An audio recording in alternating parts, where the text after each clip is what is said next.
Well, good afternoon. Good afternoon. It's Thursday, June 12th, and welcome to Bitcoin Generations.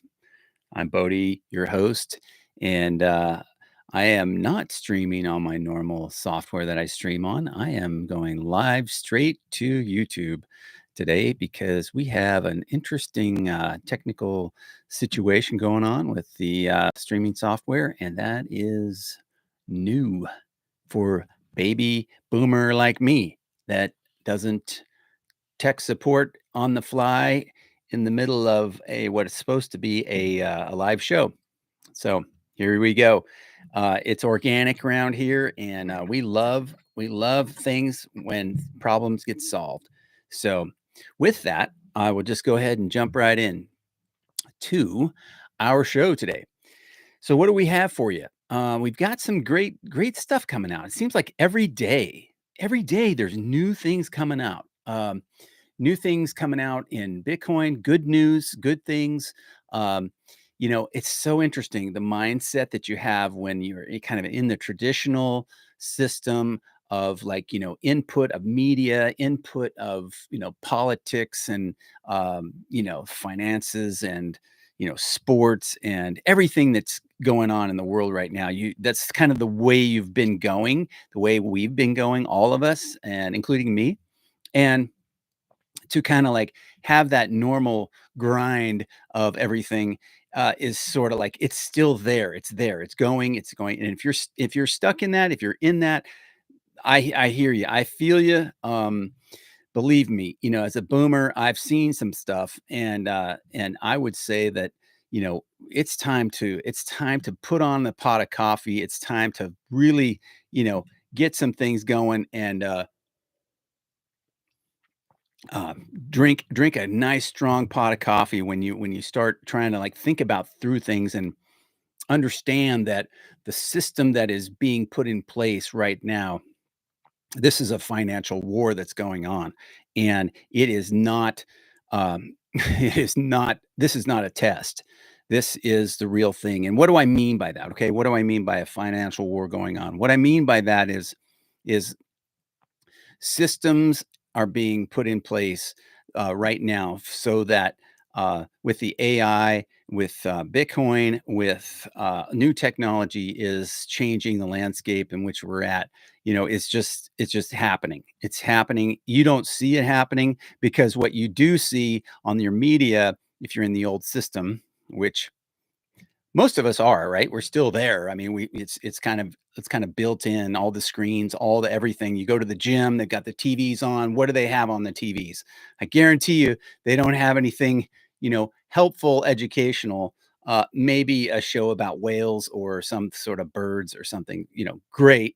That's nice, but they're not having, helpful, cutting edge, knowledgeable, value adding, encouraging um, kind of content that we need. Everything that's coming at us is you're not going to be able to do this. You can't afford that. The prices of everything are going up. You're just a cog in the wheel. All this kind of stuff. So why am I saying that there's a war going on, and why am I saying that this is the kind of thing that we need to kind of wake up about? Is because there is I'm going already. I'm right in 3 minutes in and I'm I'm going. Um, there is a need for a reality check on the government that we have, on the spending that we have, on the debt crisis that we have.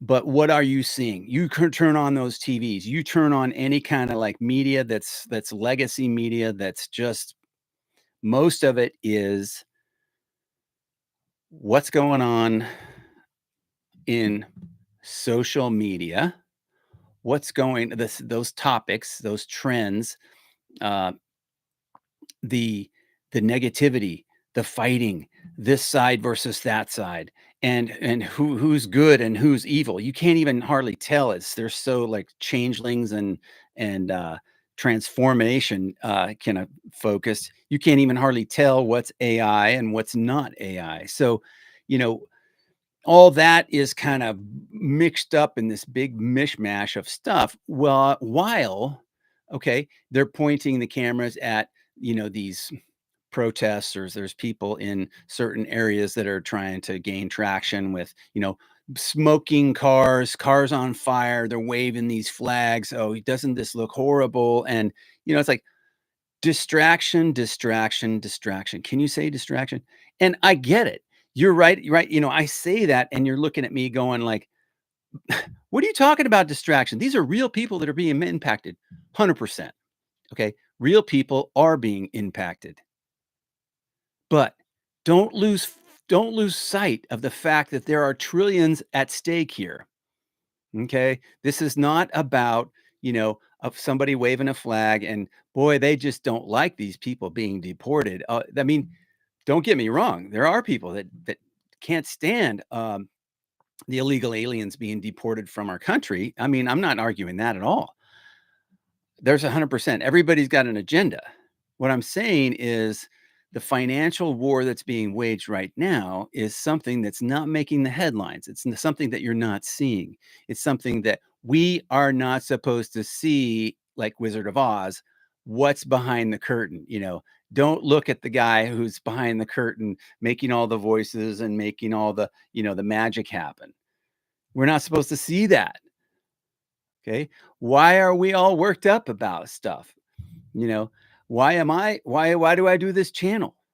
Why?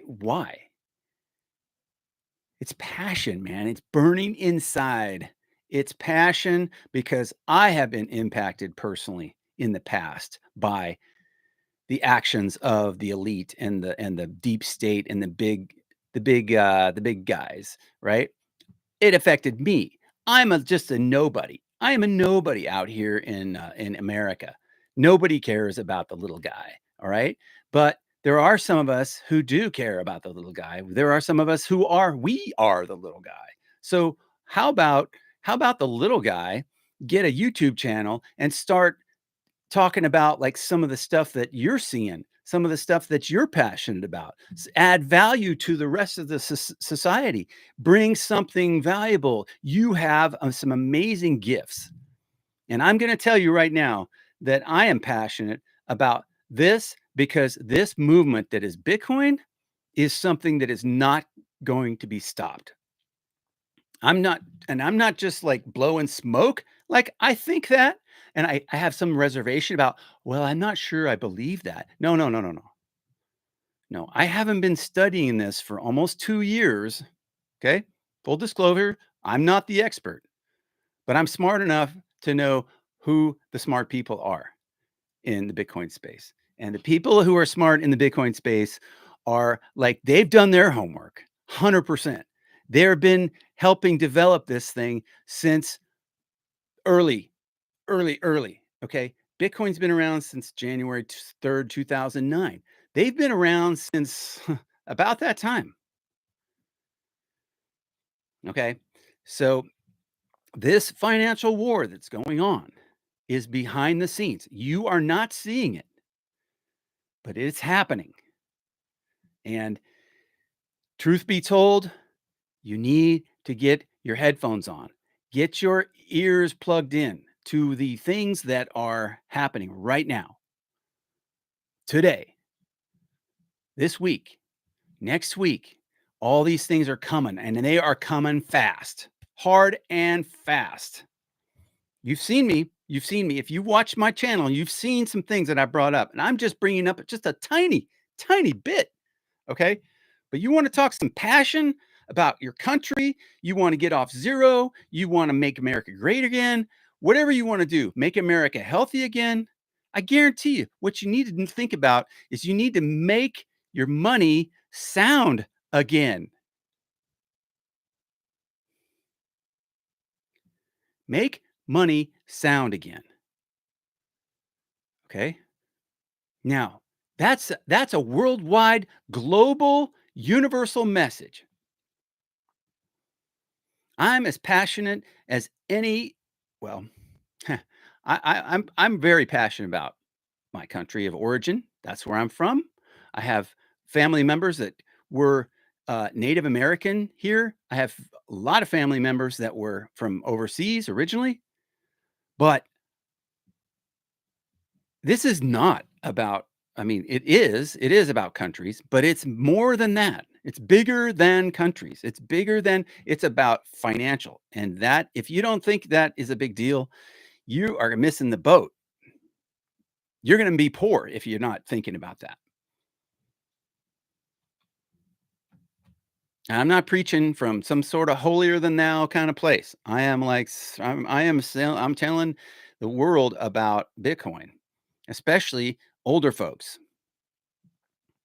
I'm on a chair today. My software wasn't letting me on, and I think they're trying to censor this whole thing. I put up a what do they call those little things that are, yeah, it's the man, I'm showing my age right here. Uh it's the the little graphic that you put up on the screen, when you're just looking at the video. Why is the CIA interested in Bitcoin? You think that might have grabbed some attention? I don't know. I don't know. But here again, I'm just the little guy talking about Bitcoin, and I have a few things that I learned today that I would like to share about why I think the CIA understands Bitcoin and some other kind of related things about that. No, it's not going to be any national security risk or anything like that, but it is. It is. Possibly some people don't like that. So, whatever. It's we've still got First Amendment, and we're exercising that pretty much on a regular basis here at Bitcoin Generations. With that said, I'm going to just move right into it. First of all, just some housekeeping stuff. I just wanted to say, thank you for being here. Thank you for Clean Your Machine. Love it. I love that. Clean Your Machine official. And so welcome to the chat, Clean Your Machine. Kind of wanted to kind of go over a little bit of housekeeping. So we're going to have some continuing sort of things that are happening on the channel. You might have noticed some if you've been watching the channel at any length of time at all. We've got some new series coming on. I'm going to be doing the Living Out Your Faith series, which to me is, if you are a Christian, you say you're a Christian, then how are you living your life? The fruit of the tree that is your fruit that comes from you. How does that look? What does that faith look like? Is that something where you're just going through the motions? You say those things, you go to church on Sunday. Okay, great. Fine. But that's not what I'm talking about. I'm talking about how do you live it practically, application every day. Okay. And for those folks who claim Christianity, then I'm just going to challenge you. I'm going to challenge you because most of the people who don't like Christians, the first thing they say is, I don't like it because of all the hypocrites. Lots of hypocrites in Christianity. 100%. That's what you you're speaking my language because I can't stand hypocrites. And I'll tell you what, if anybody accuses me of being a hypocrite, I want to know why, I want to know where, and I want to repent if I've done that. And that's just the way we should all be. If we've made mistakes, we need to own it. If we've screwed up, we need to confess to it and we need to make it right. And that's principle that America was founded on. And I'm not talking about just America. I'm talking about a lot of other places too. Canada, Europe, South America, Central America, the worldwide. These are kind of things that are universal. And these are things that are found in the Bible. And there's a reason why they're in the Bible because it's written on your heart. Okay. So doing the right thing is written on your heart. And if you have no conscience, then you have no problem doing the wrong thing. But anyway, just kind of getting off topic here. I will say that we have that new series coming out, and it's I have the first one up already, and that is the Living Out Your Faith. I also have another one that I'm calling. It's called the Everyday Gospel, and that is regarding the gospel of Jesus Christ through some kind of devotionals that I do, and I read some of those too. So if that speaks to you, great. If you love just the Bitcoin information, then just stick with it. Stick with me, and I will continue to go down that rabbit hole as well. Okay, so let's see what else. Oh, yeah. In terms of Bitcoin generations, I got some really good feedback from the show that I did recently with the Gen Z guest that I had on, and she was really great. She is actually going to be the second generation of my family who is a Bitcoiner, and I have more than one, but I kinda wanted to sort of, like, just see what the interest was there and see how she's doing in it and how what kinda interest she has in, maybe going further and maybe having further conversations with me on that. So we'll see how that goes, but I think she's gonna be coming back. Um, I think she enjoyed that, and, it's just to me, it's, and I would love some feedback on this. If you guys are in the chat and you saw that video, if that was something that you would like to see more of, I would love to hear, some feedback. I love the comments. I'm trying to get more active in answering the questions and comments that are posted, on the YouTube channel.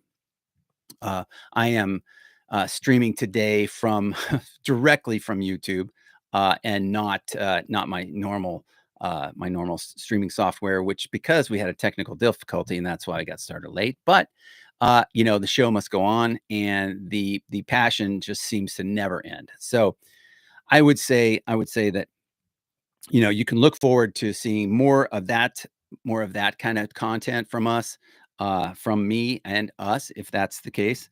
So Bitcoin generations is more than one generation. I will tell you that right now. And I would encourage all of you all who are reading this, who are watching this, who are anywhere close to this, if you can hear this, um, you know, carefully just kind of like teach your kids or your parents about Bitcoin, because it's like it will pay dividends in the future. 100%. You will see things, you will grow together, you will understand things better together in Bitcoin. You can help each other, and kind of, it's really is kind of a team effort. And there's a huge team. I would say orange team. Bitcoin. Everyone who's in Bitcoin is kind of on the same team. And what I love about this is that it is it is it just doesn't care about any party lines or any kind of like government agency, or you're this or you're that or whatever. If you're a Bitcoiner, it doesn't matter how much money or how less money you have in Bitcoin. It's the biggest conversation topic that I found is, um, like, when did you discover Bitcoin, or when did Bitcoin discover you? I mean, it's like such a great topic, and it's kind of a universal conversation with Bitcoiners, and it's sort of a icebreaker, and I've learned that recently at the meetup that I went to, and that's something I would bring up in just a second. Um, just the other night, I went to a meetup, and it was held at the headquarters office of River in Columbus, Ohio. Um, so yeah, so there's going to be more content on the with the family, kind of other, second generation of Bitcoiners, and then also I want to put this out there too, and I don't shill too much really ever, and I don't have any sponsors on our show, but I will say one thing. You know, I would like to point some of the folks who have an interest in this. If you want to read sort of like kind of like some of the stuff that's going on in the world in terms of news, I like citizen journalists, and I've been following a guy now for about 10 years now. This guy, and I believe it's a guy. He goes by the name of Sundance. He puts out a website, blog called the Conservative Treehouse. It's a ragtag bunch of conservative misfits, according to them. And I just wanted to kinda tag them right here and just say, just shout out that I had learned a ton of great information from him, and I don't think I don't think his agenda is anything other than trying to be someone sorta like Andrew Breitbart was, before he either was killed or died, and Andrew Breitbart was a journalist, and he encouraged everybody to be sort of like a citizen journalist. It's like kind of like take that role on and be smart and knowledgeable about things that are going on in the world, and then have some signal and put some information out there that to be true, and try to get down to the truth. And so I think that kind of dovetails with don't trust but verify, and make sure that you're humble in the things that you're doing. Stacking, whether it's stacking Bitcoin, whether it's following your faith, whether it's you know looking into and researching some things that are being reported, to kind of like verify, are these things adding up or not? I mean, it's slowly, have you noticed this? It's slowly kind of like moving towards like, hey, do your own research, like confirm this thing for yourself. If there's blatant discrepancies, then like that doesn't make sense. That's not common sense. And so I do like the way that he's done that. And by the way, he's not the only one that does this, has websites like that, but I have followed him for about 10 years, and there's very few other ones that I've followed for that long, because I just don't have that much time, right? And but I bring him up because one of the reasons why his website interests me, and some of the people that are on there have been on there for a long time. A lot of them are boomers, okay, and a lot of them have been there, done that, seen the movie, and got the T-shirt. Many years ago, okay, and there's a lot of veterans in there too, and my hat is off to the veterans, by the way. I love our veterans, and it doesn't matter what country you're from, but I'm in the United States, and I especially I really respect and appreciate our veterans. So I want to shout out to our veterans for sure right now. But there are a lot of veterans in that group, and I will say that um, one of the things that I've noticed is as I've brought up the subject of Bitcoin, I've brought up the subject of this, and they have not. There's really been like just goose egg in terms of responses. So with that, I just kind of want to say that I'm interested in writing some articles for him. I'm interested in getting the conversation going. There's a ton of people and influential people as well who are Bitcoiners who well, okay, no. They're not Bitcoiners, or at least they're not speaking up in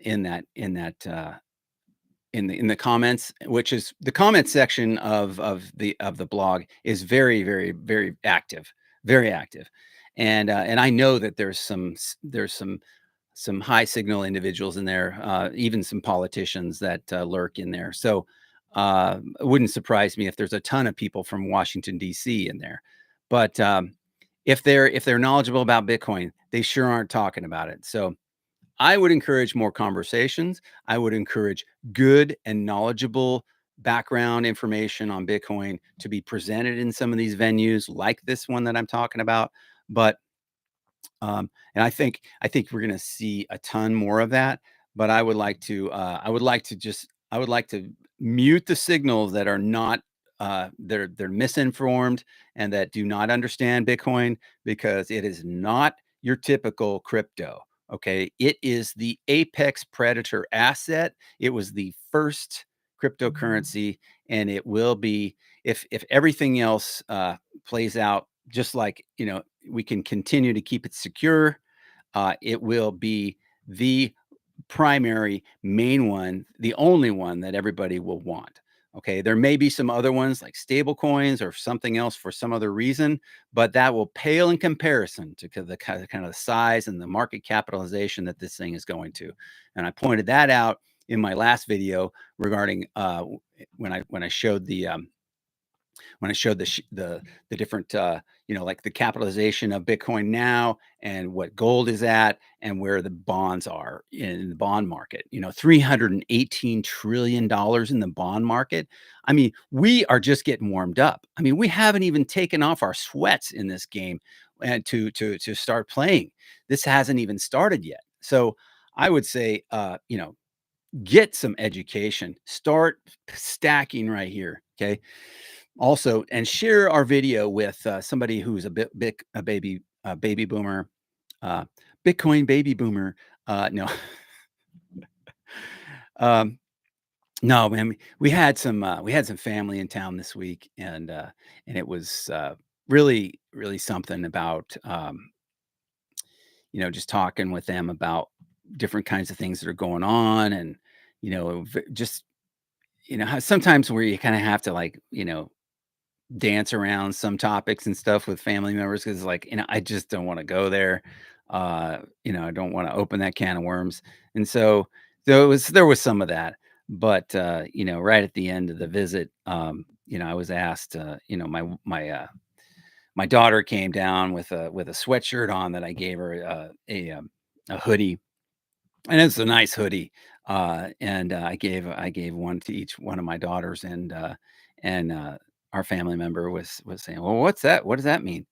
And it says right across the front in big letters. It says embroidered on there. It says WARAB, and the B is a Bitcoin B. And what does that mean? It means we are right about Bitcoin. So that is that was just a short topic of conversation, and then moved on to some other stuff. But basically, the seed is planted. I don't know where it's going to go, but it's always good to have more conversations. And anyway, so with that, I kind of wanted to also shout out the subscribers that we have on this channel. I mean, I would look today. We have 180 subscribers. I think that's great, and I'm thankful for you all who are subscribers. And I would love to get streaming on my normal streaming channel too, so that we can open up the zaps and be zapped. And if you don't know how to do that, that is a fascinating thing about Bitcoin is that you can actually create content and you can get zapped little bits of money for your content that you create. So if you think about this, okay, the value, and I had a guy, I'm going to bring this up to you in a second. I had a guy ask me on that channel I was just telling you about, or the blog. He asked me, "Well, what is value? What is value? It's value equals debt." And I was like, "What?" Like, "What are you talking about?" But my point is, if you create value, you're going to be able to receive some value for the value you create. And I think this is where we're headed. I think because of all these things with AI, and the labor is going to reduce the amount of work that people are going to have to do, but you're going to need to have, you know, a medium of exchange and a way to pay for the things that you're going to need. Housing and transportation and energy, these things are going to cost something. And what you're going to end up wanting to use, like I said, the apex predator asset is the one that will immediately, it's very liquid, it's very decentralized, it can't be hacked, all these things. It's just like the best sound money that we've ever created. And this is the way that they're going to pay for all this. Okay. So we can just shortcut it right to the end right there. And I mean, there you go. Um, we have yeah, we have 180 subscribers on this channel, and I'm thankful to every one of you. I'm thankful for all the questions and the things that you have for us. It's great. It's great. But I'm gonna kind of move on. I want to share this video here. We're 20 minutes in, and I want to get to this video that we have. One of the things that I'm just very curious about is like I saw a video, and they were talking about this Central Intelligence Agency, and why is the CIA interested in Bitcoin? Well, This guy is a pretty amazing guy. He was a former CIA deputy chief of operations, and in this video that I watched, he discussed his transition from a 20-year career in national security to becoming director of government affairs at the Bitcoin Policy Institute, which is in Washington D.C. And they've had some really some very good discussions, I guess, with politicians on Capitol Hill, and and so his discussion, I'm going to kind of go into that a little bit. It was I thought it was very interesting. He brought up some really good points, but we're gonna after I kind of encapsulate um, this the kind of the article that I wrote about this is we're going to go to the Bitcoin policy uh, X channel and just look at some of the stuff that they have on there that they put on a short video with Matthew Pines, and I think it's gonna be really good. Anyway, this guy who was the uh, deputy chief of operations for the CIA. Tells a story about how he came into Bitcoin. He said his initial exposure came during his time at the CIA Center for Cyber Intelligence, where he dealt with cyber threats involving cryptocurrencies, particularly as the North Korean hackers and ransomware groups began exploiting crypto in 2018. Um, he emphasized, contrary to conspiracy theories, that the CIA did not create Bitcoin, and in 2018, there was a little institutional knowledge about digital assets within the CIA. He his name is Ken Egan, and and he emphasized that contrary to conspiracy theories, the CIA did not. Well, I already said that did not create Bitcoin. Um, And he was talking about how Bitcoin's appeal among intelligence professionals stems from witnessing governments use financial tools to suppress opposition, making decentralized, censorship-resistant money attractive. That's pretty interesting. Uh, I'll read that again. Bitcoin was appealing to intelligence professionals because of its they were witnessing governments use financial tools to suppress opposition, making decentralized censorship resistant money attractive. Okay, so it's not just the bad guys that use Bitcoin, but it's the so-called good guys. The cyber the intelligence community was using it for that. The interview also addressed the government's approach to privacy tools like Tornado Cash and Samurai Wallet, and highlighted ongoing legal battles and the tension between financial privacy and regulatory enforcement. Egan criticized the application of outdated financial laws to new technologies, arguing that attempts to force fit legacy regulations onto Bitcoin and open source privacy tools are legally questionable. Um, He also explained that while the Secret Service may erroneously or not give guidance on crypto matters, their opinions do not equate to law. And the Bitcoin Policy Institute actively works to counter misinformation and advocate for clear pro Bitcoin policy. Egan described Bitcoin as a potential neutral reserve asset, unquote, and discussed its strategic significance for U.S. geopolitical interests, particularly in the context of global monetary instability. He argued that the current monetary system in place since 1971 is unsustainable and poses a national security risk, making alternatives like Bitcoin worthy of serious consideration.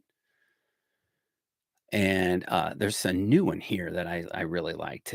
I liked hearing about this. Okay. The interview explored the cultural shift in Washington's approach to Bitcoin, noting that the Trump administration is more open to pro Bitcoin legislation, such as the Blockchain Regulatory Clarity Act.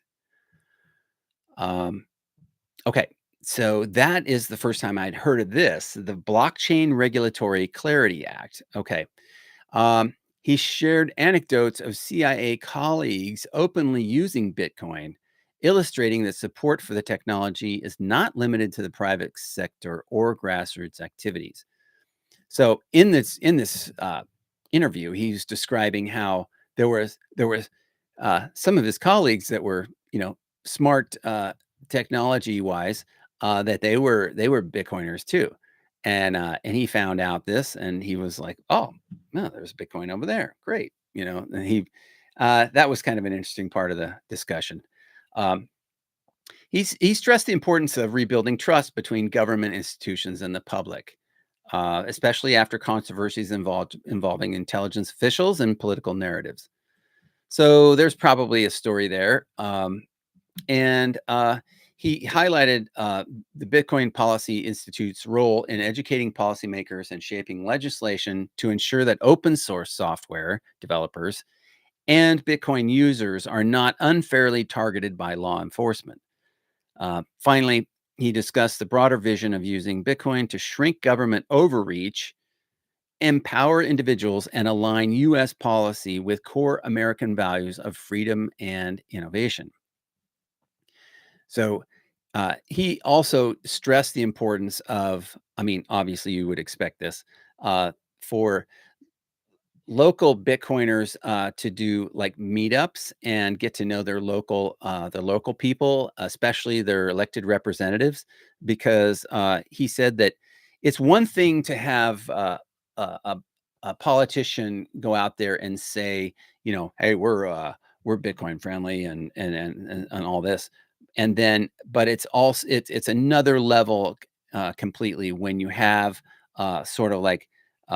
Organizations and individuals kind of like that are comprised of the Bitcoin Policy Institute, where these guys are actually out there advocating for Bitcoin and good policy. Uh, when you have somebody like that that's backing up uh, a position that a politician might take that's friendly towards Bitcoin, then they are it's goes much smoother, and you have a lot more political support for a movement like this. And he was encouraging people to sort of kind of get to know your own elected representatives in your local jurisdictions, like your local and state level. Um, which brings me to the meetup that we had just this month, uh, within the last week, in Ohio, Columbus, Ohio. The meetup, the Columbus, Ohio Bitcoiners met up at the headquarters offices of River, and River, the exchange where you can buy Bitcoin. And by the way, I'll have a referral link in the show notes for that. Um, and but the point is that at this meetup, I asked a question that was somebody was asking me about. After the presentation, I asked the question about is River does River have a plan to do anything like the Fold debit card, where it's like you can stack in Bitcoin, and they have a rewards program, and they have gift cards you can purchase and everything to get Sats back on things. But you can also um, use that to it's like a prepaid debit card, so you can direct deposit into Bitcoin, but you can move right into your debit card if you need cash or whatever you're going to spend that way. You can do that. Um, but I asked them if they were going to have that at River, and I talked to the COO. Her name is Julia, and she told me that they do have plans to roll something like that out. I don't know how soon that's going to be. She was not not interested in telling me if she did have a plan on that, but she said that they do have a plan to do something like that. Um, Regarding the credit card side of things with Fold, they do also have a credit card at Fold. There's a long waiting list and stuff, but the point I would make is that they have that's a different business model. The business model at River doesn't lend itself to any debt instruments, the business model at River is focused on uh, proof of reserves, and it would be really hard to have proof of reserves, which is basically, for those of you who don't know what proof of reserves is, it's basically showing the public how much Bitcoin they have, that they hold. And this is something that is very highly thought of in the Bitcoin community. It's like, don't trust but verify. Well, in order to be full disclosure with something like that, and very transparent, you can disclose how much Bitcoin you have, uh, and in a sort of like in a full disclosure way. This is viewed as, and this is called proof of reserves, so that um, it gives confidence to businesses and individuals who want to do business with you, because they know they can see your Bitcoin, they know how much you have, and they know that you're not just saying, "Oh yeah, we have so much Bitcoin." You're taking their word for it in that way, and you're not able to verify in that way. So proof of reserves is an important part of what River is all about, and I learned that again that night, and that for that reason, they are not going to be pursuing any debt instruments, and a credit card would be considered a debt instrument for them. Okay, so this is I think you're going to see more of this in the future with other companies, because everybody likes to have transparency with this whole concept of don't trust but verify. It's extremely important, right? I mean, it's so it's so anti-fiat. It's so unlike the system that we've been coming from. I mean, it's just, I mean, you see this in conversations with people too. And I have seen this in the last week in conversations. You push back just a tiny bit about something in terms of like, hey, yeah, I understand what you're saying, but I can't trust that. I kind of have to verify. I mean, that's a little bit of pushback, and people in the old system are not used to that. And I think we're going to see more of that, because it eliminates the obligation of having to trust, um, and it brings more responsibility onto you know the company or the individual, which is a good thing. Which is a good thing. So that was an interesting meetup. I forgot to tell you about the politician that was there. So Frank LaRose, the Secretary of State of the state of Ohio, was there, and he was admittedly a Bitcoiner.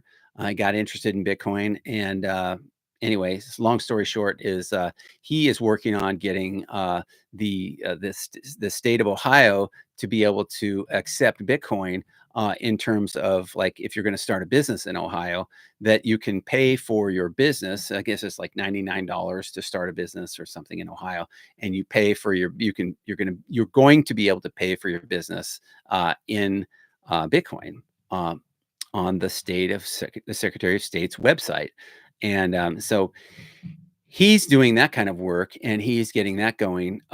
It's not there yet, but he hopefully maybe by fall or sometime later this year, he thinks that that businesses will be able to and establish their businesses using Bitcoin as payment to the state of Ohio. So, and this kind of comes also on the heels of Vivek Ramaswamy is supposedly going to run for governor, and all this stuff. So, all that political stuff is kind of there and it's going. But as Bitcoiners, it's like I don't really care about that as much as I do seeing the fiat system kind of sunset, and the Bitcoin sun rising, and so here we go. Let's go, they say. So let me kind of pause and kind of gather my thoughts for the next segment.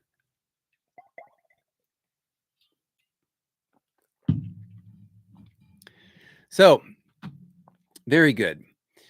Very good. I'm going to kind of take a look at what we've got here.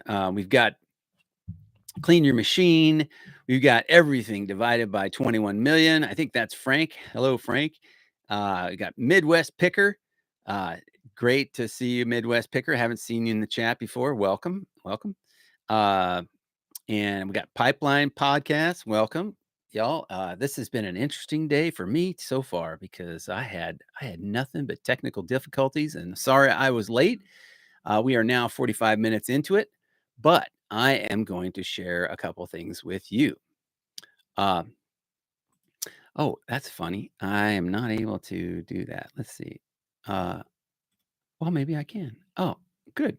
So I'm going to kind of tell us where we are, what we've got. I'm going to share the time chain calendar and I'm going to bring this up. I want you to see something here. You should be able to see my screen now. I'm down here in the right hand corner, but let me show you something interesting. Okay, so here we are. All right.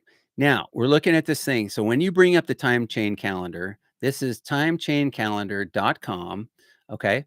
And you can when this comes up, if you see this little red light blinking right here, that means you need to refresh the page. Okay. So now we're gonna refresh that page, and now we're gonna see we're at block height. It's 3:30 p.m. and that looks about right here Eastern Standard Time. But what we want to know on this thing is we're at block height 900,971. Okay, and what I would direct your attention to is this little number right up here. I talked about this on the last show, but this Sats per U.S. dollar, this number is getting lower and lower and lower. And that's interesting because that number that you can buy 928 sats per US dollar is um, that's not nearly as big as much as it used to be years ago. Okay. And I kind of went through that some on the last show, and I'm not going to go too far into that, but let's just go back to January 31st to 2024. And you were able to get 2,357 sats for $1 US. Okay. But the US dollar has been inflated and the purchasing power of it is going down while the price of Bitcoin is going up. And here we are today at 928 sats per US dollar. If you went way back, you went way back years ago, you would go something like, like right here, February 4th, 2014. Look at this, 123,000 sats per US dollar. Okay. But we're not there. That's over 10 years ago. We're right here. Okay. So my point is what? My point is not to point out that look how far we've come and oh my goodness. No, no, no. My point is optimism, 100%. This number right here, 107,780, that's $107,790. Uh, and don't be alarmed by that. Don't be scared by that. And don't be scared by this 928 sats per US dollars. Think about this. What about the day, and it's going to happen. What about the day when $1 will buy you one sat? So right now, if you're stacking, you stack $1, that's like the equivalent of like $928 in the day when $1 is worth one sat, right? So this is, be encouraged, be of good cheer. This is a great time to start stacking in Bitcoin. Okay. Uh, and if you need to know how to stack in Bitcoin, you need to know how to purchase Bitcoin. You need to know how to buy it. We've got some great resources for you on that. I will have some information in the show notes to give you about like where to go to get instruction, to have some advisors helping you hold your hand, kind of get through that part if that's something that you need. But if you already have uh, uh, if you already have an account and an exchange to where you can do that, 100%. Every day is a great day to stack in Bitcoin. And what I learned from my daughter here the other day is that she's stacking about $10 US every day. I think that is fantastic. She doesn't have to pay for a place to live yet, but she's doing it. She's stacking. and she sees what I'm seeing in terms of where this is going. You don't want to be missing this train. The only way that you can't win in Bitcoin is if you don't play. So you want to play. You you want to, and this is not financial advice. I'm happy to tell you that uh, this is one of the reasons why so many people are interested in Bitcoin. But you have no position whatsoever if you don't have any in your balance sheet or in your wallet. So this is something that is going to continue to be interesting to watch if you come to the time chain calendar and you see this. Okay. All right. That's great, Bodie. Well, what's next? All right. So I'm going to share some other stuff with you. And oh, oh, everything divided by 21 million. He's got a question. He says, what's it going to be in 10 years? 10 years. That will be 2035, right? June 12th, 2035. What will Bitcoin be in 10 years? Mm. Well, if you guys know me at all, you know that not a real fan of price predictions. I mean, they always get my eyes, bugging out. I'm like, wow, that's interesting. I think it's very interesting to follow some of these people who are making these price predictions. I'm not the kind of guy who really, I love studying the charts and that kind of thing. I like it, and I do look at the charts, but it's not a passion for me. And so really sort of the conviction and the vision I have, I'm more of a kind of like a directional vision person and not a numbers kind of like, I'm just not focused on the minutia. And to me, the price predictions are minutia. Of course, of course, I'm interested in the numbers going up. Okay. But I'm interested in like why. I wanna know, like, what's under the hood. I'm not as concerned about the price prediction, but if you were to ask me, if you really pressed me on it and you asked me, I would say I think it's absolutely gonna go well beyond what your wildest imagination is gonna be. So in 10 years, that is gonna be, I mean, what is it gonna be? 10,000,000? You're not gonna get a prediction out of me. I have no idea, but I know it's got the energy under the hood. I know it's got the and I talked about it the other day about, what Bitcoin's, let me see if I can bring that up again. Very interesting, you know, you're asking me what is oh gosh, where is that? I'm gonna bring it up real quick. Thank you for bearing with me.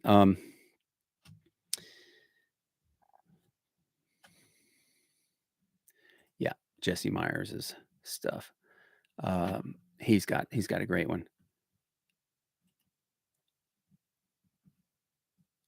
Right. Okay. So this is what I'm going to share right here. I love this. Oh yeah. So he says this is Jesse Myers, right? And his just so you know, I mean his graphics were being he's like a Stanford MBA, and his graphics were featured in Michael Saylor's presentation to um, oh yeah, Howard Lutnick's company. And so this is what I showed the other day. Do you realize how much room Bitcoin still has to grow? Okay, so what is he saying here? He's saying it's going to overtake the gold market. That's it's this is at 2 trillion. The gold market is at 22 trillion. And I mean, look at all this other stuff that's here. Look at all this other stuff. Real estate, that's a leaky vessel. That stuff's not liquid. That's going to be like that's like a sinking iceberg, right there. You wanna be stranded on that thing? I don't think so. Um, Again, not financial advice, but the bonds market, 318 trillion. I mean, are these guys satisfied with, getting 2%, 3%? I mean, there's a people that study the yields on those and like where it's going and up and down, and I mean, I've listened to him, I've studied him too, but I'm not comfortable, like explaining all that for you guys. I will just say that look at the size of this thing, okay? And if you understand where Bitcoin has come from, right up here, it's come from teeny tiny buying a pizza with, however many thousands of Bitcoin to $2 trillion, and it's eyeballing this right here. It's eyeballing gold. Okay. It takes over gold, man. It's crazy. It's gonna great. It's I can't wait to see these charts as they change. Um, but I think real estate, as more people are getting out of this market right here with all their extra houses and different kinds of and commercial properties too. I think that they're going to be moving in. That's going to grow this thing right here, and in the bonds market, we haven't even begun to see this. This is still so far asleep that I just think that 10 million in 10 years. I don't think that's anywhere close to where it's going to be, honestly. So yeah. So what's next for us? Yeah, Clean Your Machine says what's next for the U.S. Oh, hold on a second. Okay, let me see. Let me see. You weren't able to see that. Um, did I not share that? I thought I did. Okay, let me check. Let me double check this. And okay, my apologies. If I tried to show you that and I did not do it correctly, then my apology. All right, can you see that now? Okay, I hope you can see that. My apologies. I did that whole explanation and I didn't double check and make sure you guys could see that. So, here we are. Here we are at this thing right here. This is what I was talking about. This is the little orange, and these are supposed to be uh, scaled to the size that they actually are. So if Bitcoin is $2 trillion, then gold is 11 times larger than that, right? Okay, so there you go, right there. And then you got your real estate. That's how what the size that is. You got your bonds. Um, you got your money supply over here. Uh, is this accurate? I don't know. Uh, but you know, Jesse Myers did it, and so I would say until I can confirm that he's I cannot confirm nor deny the accuracy of his information. But I will say this: if Michael Saylor's using his graphics, then I would say it's probably some validity to that. So I hope you guys can see that. Um, all right. Um, uh, yeah. So I'm seeing it. That I'm showing it to you. So I hope you can see it. And Clean Your Machine's got a question here. He says, "What's next for us?" Okay, so is that what's next for the U.S. or what's next for us as Bitcoiners?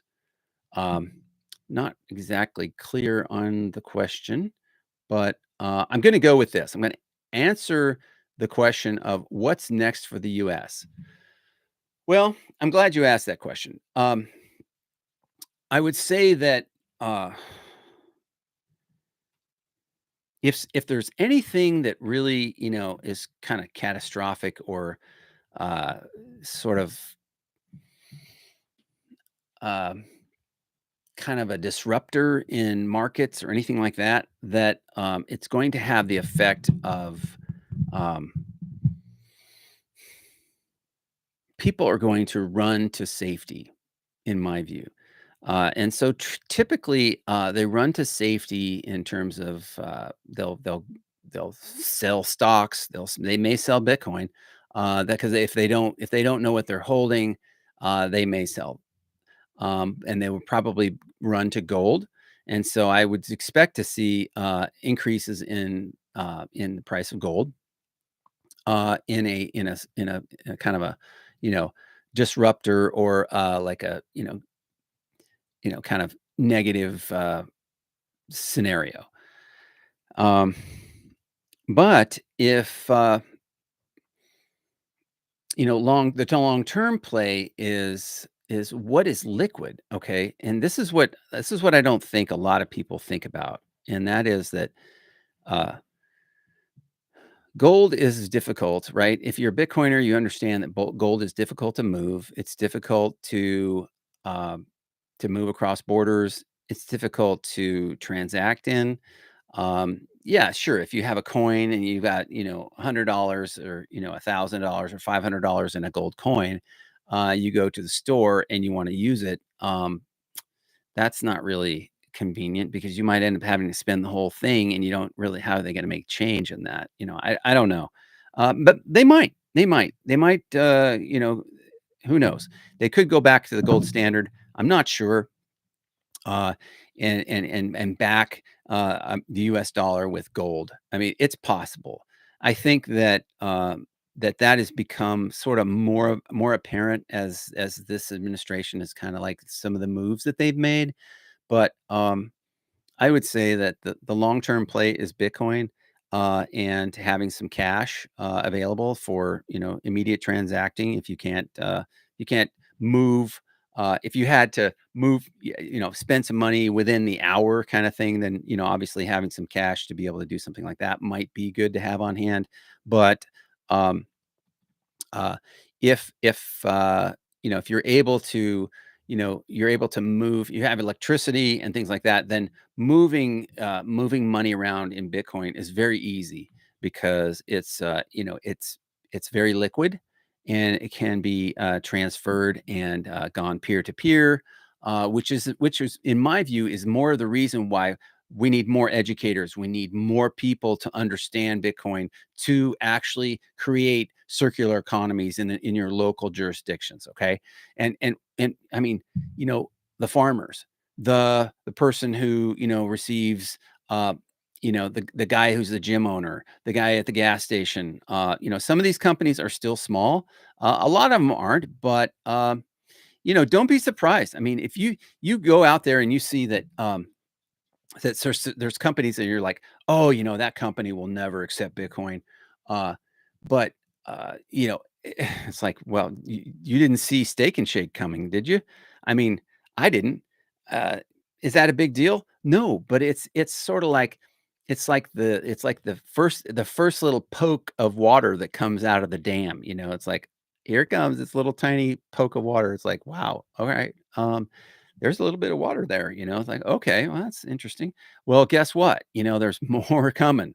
There's more coming. And, the whole gradually but suddenly. I mean, I think we're seeing, the suddenly part, the gradually part of the suddenly right now. So I would say that, you know, we're looking at, this thing is going to continue to gain momentum. It's going to grow in value, but in terms of where are we going, what's next for us, I think, especially in the U.S. and pretty much when the U.S. moves into something or kind of has a trajectory, a lot of the other countries are sort of like kind of just sort of like kind of follow the in the wake, kind of thing, and which is kind of been the history. So, I do think that,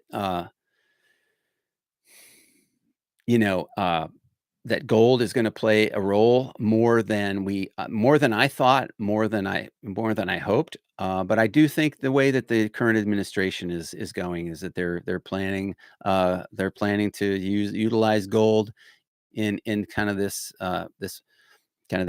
golden age, if you will. Okay. Uh, and I think that Bitcoin is going to be a big part of that too, for obvious reasons. And I should just use that